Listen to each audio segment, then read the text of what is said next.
Hi, my name is Paige, and this is my global fashion timeline. So I kind of decided to stick with the category of luxury designers, and I chose three to present to you all.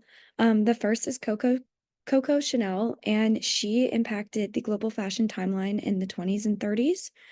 So Coco Chanel was born in 1883 in Saumur, France.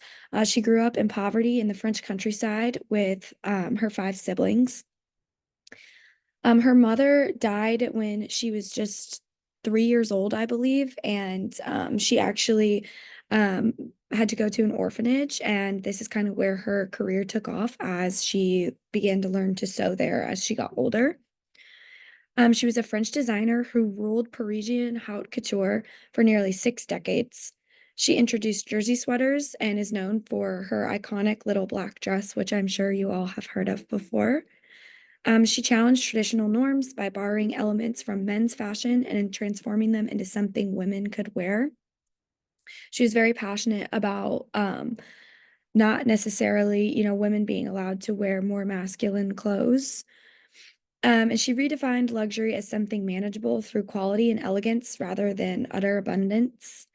And she changed the direction of the luxury fashion industry, becoming an icon and a huge inspiration to other designers.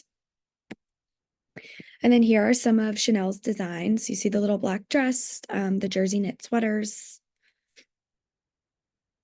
Okay, next is Hene Marie. So she impacted the global fashion timeline from the 40s through the 50s. So Hene Marie was born in 1926 in Shimane, Japan. She was a Japanese fashion designer who was named the first Asian designer to be recognized as an official haute couture designer. She made a large impact on the industry as she was known for blending Eastern and Western styles.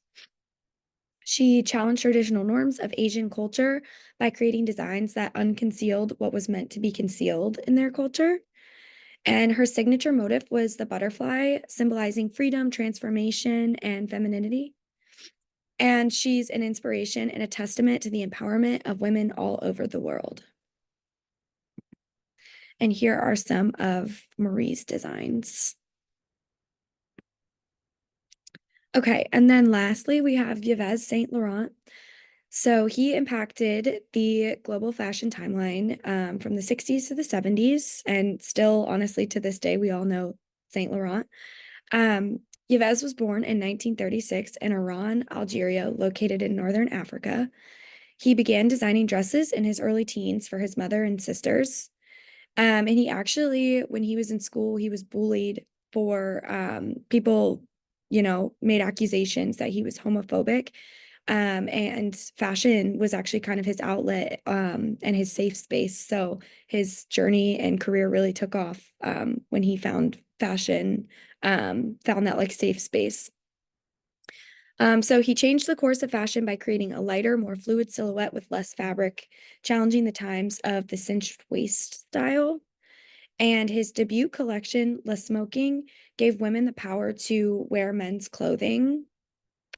And he was one of the first designers to put women of color on the runway, as race still remained a problem within the industry at this time. And here are some of his designs. So you can see the woman wearing the suit um, kind of um, exemplifies how he really was passionate about putting women in men's clothing. And then here's my global fashion timeline. So I did in the 1900s, Paul Poiret, 1910s, Mariano Fortuny, 20s, 30s, Coco Chanel, 40s to 50s, Hene Marie, 60s to 70s, Saint Laurent, 80s, Carlos Falchi, 90s to 2000s, Kofi Ansah, and then 2010s to 2020s, Prada.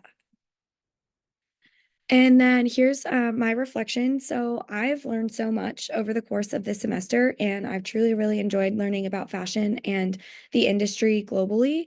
I've never really taken a class that has explored global fashion this in depth, and it was just really fun to dig deeper into fashion as a whole, as well as exploring other cultures' views and history on fashion was super fascinating to me.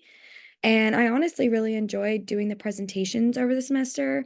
I thought it was fun to get the opportunity to talk about everything I learned after doing my research and my readings. And I also enjoyed watching my classmates' videos, and getting to learn things that I may have missed throughout my own research. So that is all I have for you. Thank you.